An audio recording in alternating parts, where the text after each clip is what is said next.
Bienvenidos a Narrática. Hoy tenemos el cuento La máscara de la muerte roja de Edgar Allan Poe. La muerte roja había asolado profundamente toda la comarca. Ninguna peste había sido tan fatal ni tan espantosa. La sangre era su avatar y su sello, la rojez y el horror de la sangre. Se producían agudos dolores y súbitos desvanecimientos, y luego un profundo sangrar de los poros al que seguía la muerte. Las manchas de color escarlata que aparecían en el cuerpo de la víctima, y especialmente en el rostro, eran la barrera que ahuyentaba todo socorro y toda compasión de sus semejantes. La presencia, progreso y final de la enfermedad duraban media hora. Pero el príncipe próspero era feliz, intrépido y sagaz. Cuando sus dominios quedaron medio despoblados, reunió un millar de sus amigos sanos y despreocupados, elegidos entre los caballeros y damas de su corte, y con ellos se retiró a la profunda reclusión de una de sus encastilladas abadías. Era una extensa y magnífica construcción, invención del gusto excéntrico pero majestuoso del príncipe. Ceñía a la abadía una poderosa y elevada muralla, una muralla con puertas de hierro. Los cortesanos se llevaron consigo hornillos y grandes martillos, y después de haber entrado, soldaron los cerrojos, habiendo resuelto no dejar medios de salida ni de entrada a los repentinos impulsos de la desesperación o locura de los que se hallaban dentro. La abadía estaba abundantemente aprovisionada. Con tales precauciones, los cortesanos podían desafiar el contagio. El mundo exterior se las compondría como mejor pudiese. Mientras tanto, era necedad afligirse o preocuparse. El príncipe había previsto ya todo cuanto significaba placer. Allí había bufones, bailarines de teatro, músicos, belleza y vino. Todo esto y la seguridad se hallaba dentro. En el exterior estaba la muerte roja. A finales del 5º o 6º mes de su retiro, y mientras la peste aumentaba en el exterior, el príncipe próspero obsequió a sus 1000 amigos con un baile de máscaras de la más inusitada magnificencia. La mascarada era una voluptuosa escena. Pero antes permítanme describir los salones donde se celebró. Eran 7, una suite imperial.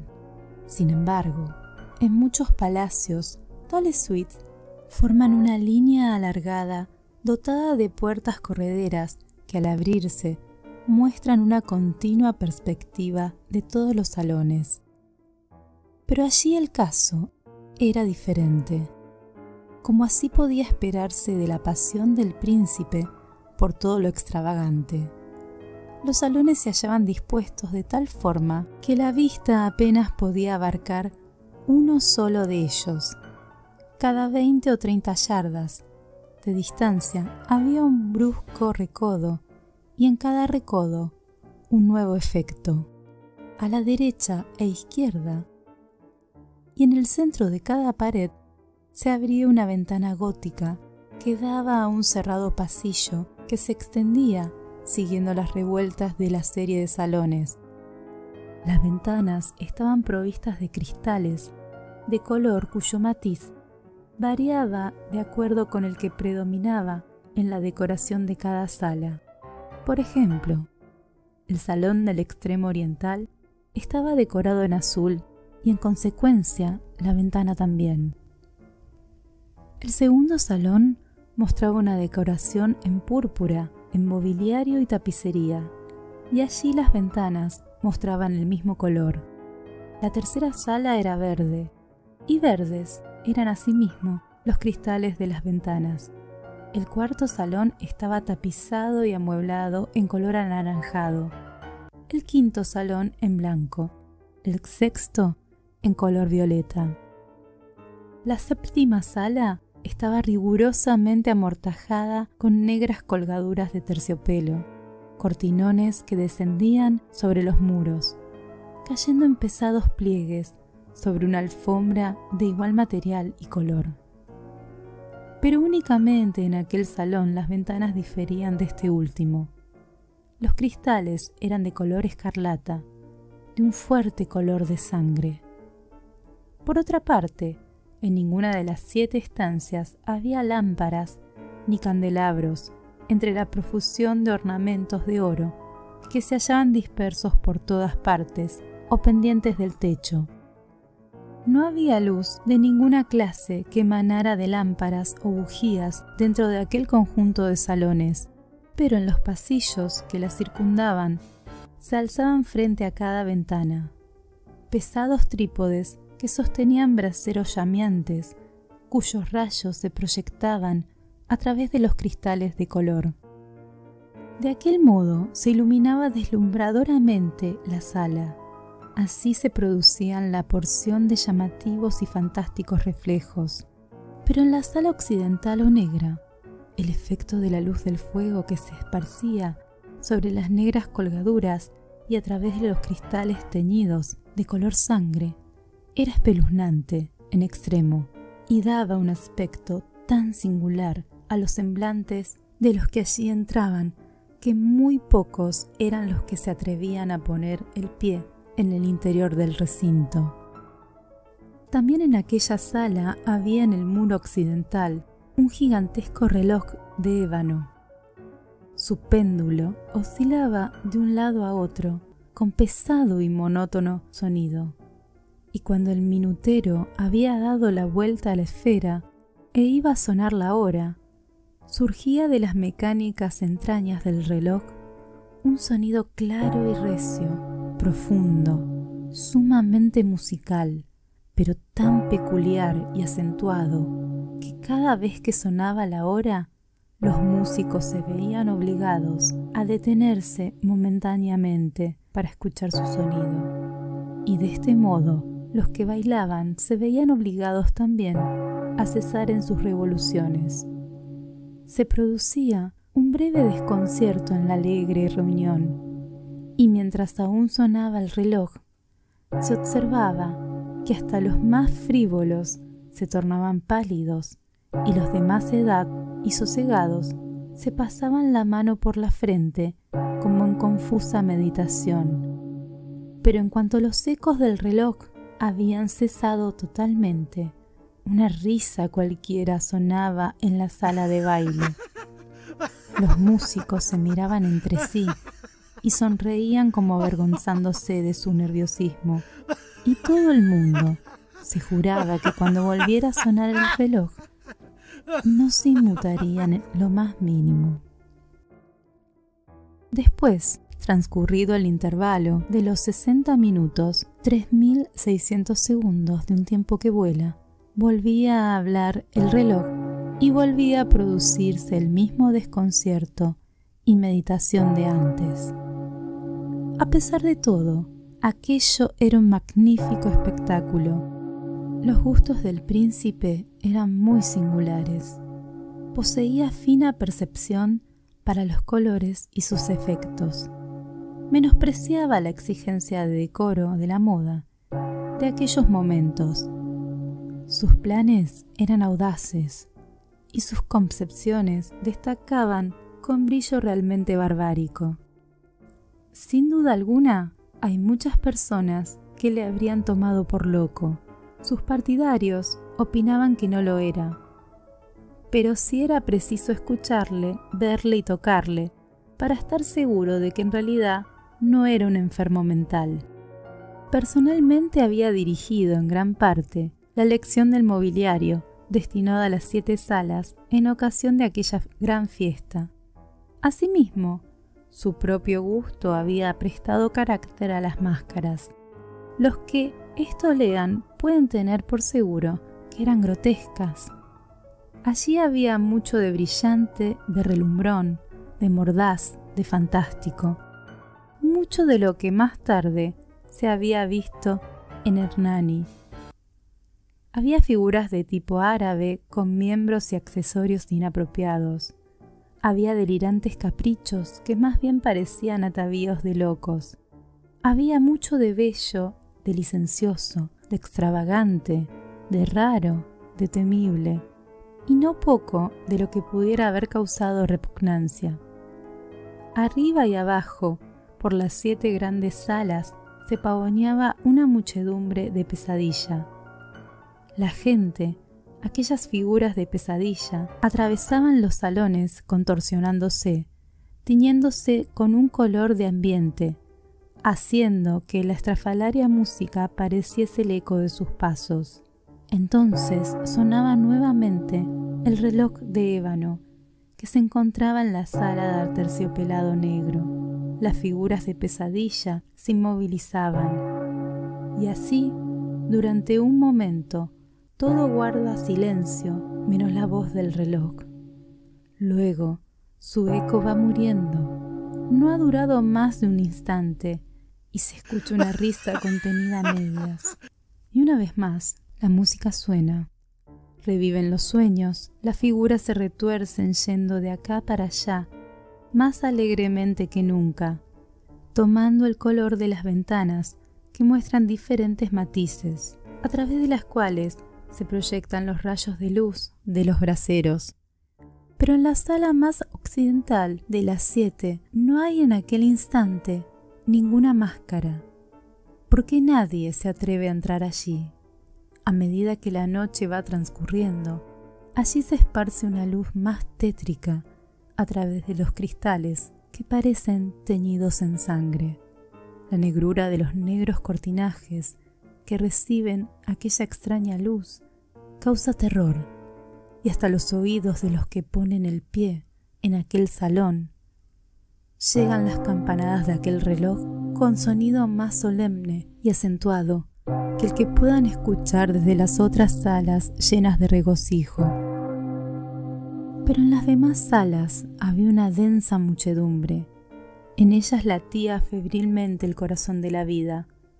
La fiesta llegaba a su auge cuando en el reloj comenzaron a sonar las campanadas de la medianoche, y entonces, como antes, la música cesó y cesaron también las revoluciones de los bailarines.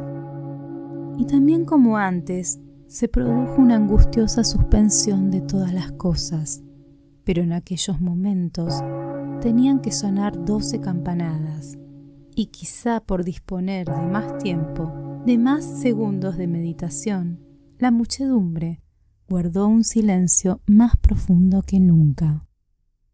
Y quizá, debido a ello, hubo mucho más tiempo para que muchas personas de las que se hallaban presentes notasen la presencia de una figura enmascarada, que hasta entonces no había llamado la atención de nadie. Y al extenderse el rumor de aquella nueva presencia, acabó por suscitarse, entre todos los presentes, un rumor que expresaba la desaprobación y el asombro, y finalmente la repugnancia y el horror de todos. En una asamblea de fantasmas, como los que he descrito, bien puede suponerse que ninguna aparición ordinaria o incluso extravagante hubiese producido alguna clase de emoción. A decir verdad, la licencia carnavalesca de aquella noche era casi ilimitada, pero la figura en cuestión superaba los límites del equívoco decoro del príncipe. Hay ciertas cuerdas en el corazón, incluso en los hombres más temerarios, que no pueden tocarse sin provocar emoción. Aún entre los más descarriados, para quienes la vida y la muerte son igualmente pura chanza, hay cosas con las que no se puede jugar y bromear. En efecto, todos los presentes parecían sentir profundamente que tanto en el vestir como en el comportamiento de aquella extraña máscara no había ni gracia ni decencia. Su figura era alta y amortajaba de pies a cabeza con los ropajes de la tumba. La máscara que ocultaba su rostro se hallaba dispuesta de tal forma que se asemejaba al semblante de un rígido cadáver, y hasta tal punto llegaba su parecido que el examen más minucioso habría fracasado de intentar descubrir el engaño. Aún así, su aspecto hubiera podido soportarse, sino aprobarse, por parte de todos los aturdidos, disolutos que le rodeaban. Pero aquella máscara había adoptado el exacto tipo de la muerte roja. Sus vestiduras estaban salpicadas de sangre, y su ancha frente, así como el resto de su rostro, aparecía rociada por aquel horror escarlata. Cuando los ojos del príncipe Próspero se posaron sobre aquella espectral imagen, con lentos y solemnes movimientos, para representar mejor su papel, avanzaba entre los bailarines. En un principio se estremeció con fuerte sacudida, ya fuese de horror o de asco, pero un momento después enrojeció de cólera. «¿Quién se atreve?», preguntó con voz ronca a los cortesanos que se hallaban a su lado. «¿Quién se atreve a insultarnos con esta burda blasfemia? Aprésenlo y desenmascárenlo, para que sepamos a quién hemos de colgar de nuestras almenas cuando salga el sol».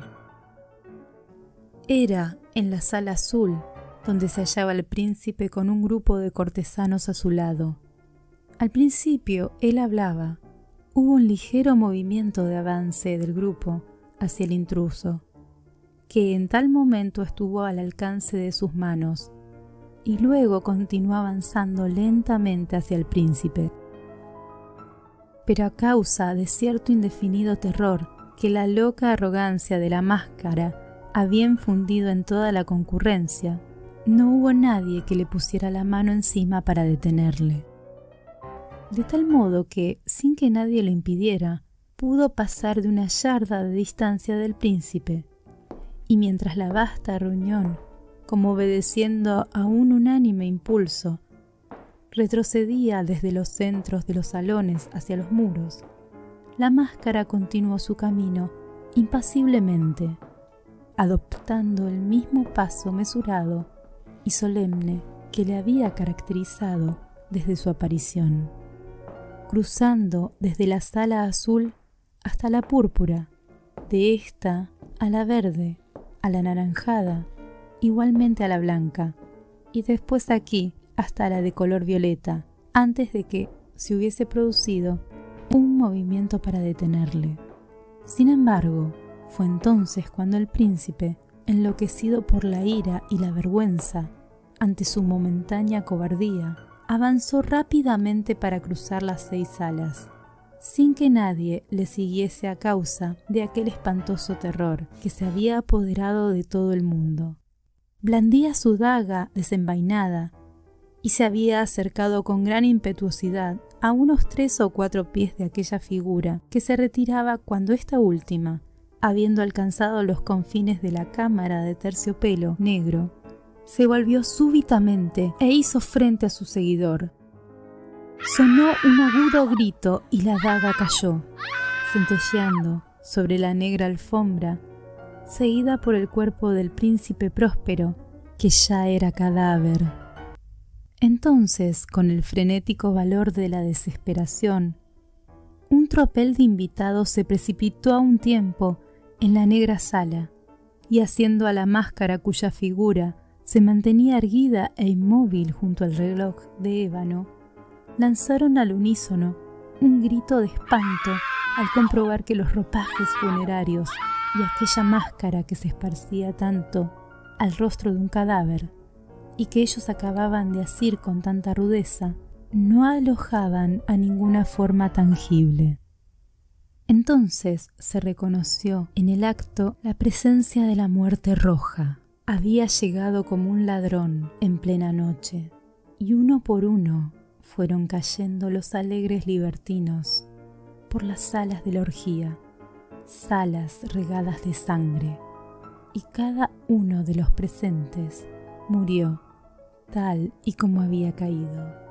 La vida del reloj de ébano también se extinguió con la del último de aquellos libertinos, y extirparon asimismo las llamas de los trípodes, y las tinieblas, y la ruina, y la muerte roja ejercieron sobre todo el lugar ilimitado dominio. Fin. Si te gustó este cuento, deja un like y tu comentario. Suscríbete a nuestro canal para más historias, para más relatos. Yo soy Yap. Muchas gracias. Hasta luego.